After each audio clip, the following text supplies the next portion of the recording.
this might be the only time we've ever introed the show with music by Mozart. Yeah. I think so, along with a traffic report. Along with the traffic report. Yeah. But we've got a very special guest joining us once again, a guy who is rapidly trying to learn to speak English here. Doing a good job in this country. He's doing a very good job, and that is Michael Francis with the Florida Orchestra. Welcome back. Thank you very much. Thank you, Ted. Let me get your mic on. There we go. We got your mic on now. Good. Can you hear me now? Well, Now happy New we Year can. to you both. How are you? I am Happy New fine, Year. thanks. Yes, I've been traveling a little bit around Europe. Nice to be back here in the warm weather. Well, it's good to have you back again here with the Florida Orchestra because we're hitting the new year and the new season. Yes, we have a very exciting 2016 coming up with some wonderful concerts and events. Now, you got the gala concert that's coming up with you and Michael Feinstein, and that'll be at the end of this month, right? That's correct. Yes, it's my first gala, and the gala is a huge concert for the orchestra in the year.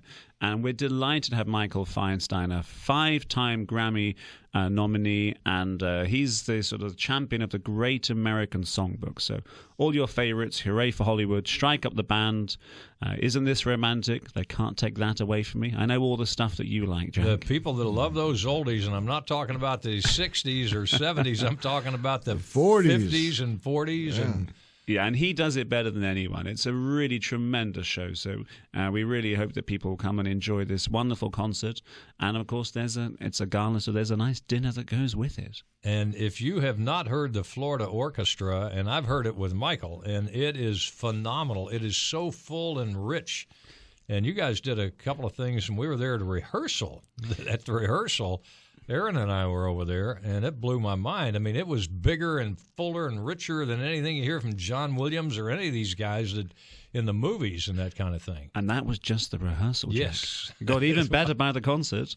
Well, the other thing is the night before the gala, or depending on your point of view there, you got the orchestra playing U2 music. That's kind of a contrast from the other. It just goes to show how eclectic we are in the orchestra in the sense that we really do try to serve Tampa Bay in the fullest possible way.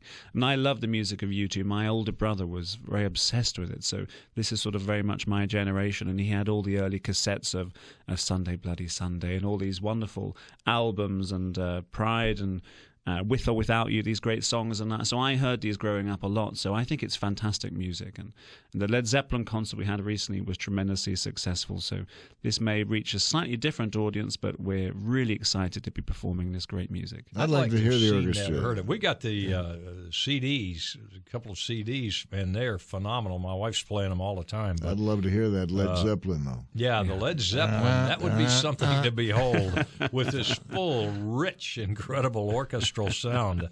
But then we heard a little Mozart coming up here the next to last weekend in January. You're going to have Mozart in Tampa, St. Pete, and Clearwater. That's right. And also we're putting Mozart with some rather unusual things. There's, I love Mozart. One of my other positions is in San Diego, where I'm music director of the Mainly Mozart Festival. So he's a composer very close to my heart. I mean, I always just am amazed that by the age of 35 he died, but he's written so much great music, he kind of makes the rest of us feel like we haven't achieved very much.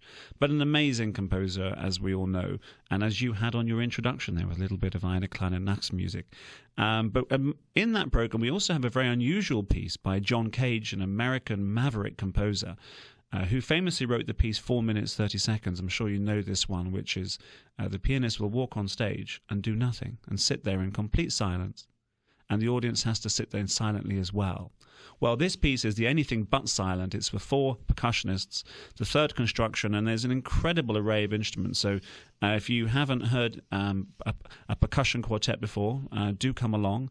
Maybe an earplug or two occasionally when it gets a bit loud, but you will be very excited by it. And our guest is Michael Francis, who is no longer a guest. He's a regular here with the Florida Orchestra, conductor of the Florida Orchestra. And you got a lot of good things here, too, with, for instance, kids 5 to 18 get in free. That's a pretty good deal and a great way to introduce your kids to a little broader music taste than what they probably have right now. Absolutely, and we're really seeing a lot of young people come to the concerts, and our audiences are doing very well this year. They've really grown lovely, and we're seeing a great cross-section of the demographic, and that's what we want. We really believe music's for everyone, and we want everyone to be there. And in fact, during that week of U2 and when we have the gala with Michael Feinstein, we're playing at the Moffitt Cancer Center, and we're also doing quite a few events at USF and University of Tampa. So we're really trying to serve everyone as best as we possibly can.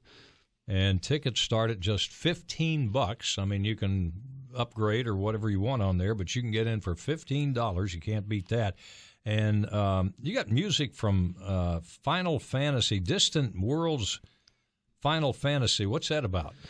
Well, I'm not entirely sure, I have to admit. I'm not a computer game. I'm just a little bit too old for this sort of...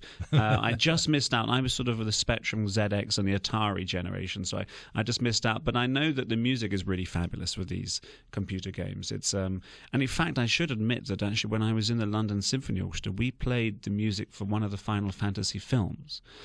So it's really played by proper orchestras. It's really good music. I don't know much about the game itself, but the music is really spectacular. And so if you are a computer game fan, then you should come and hear this. It's slightly more sophisticated than the old Pac-Man ones, I would say. Oh, yeah. The music today with these video games is incredible. I mean, it really is. It is phenomenal. Well, it's sophisticated is the best way to put it. There's a huge audience for them. It's really tremendous.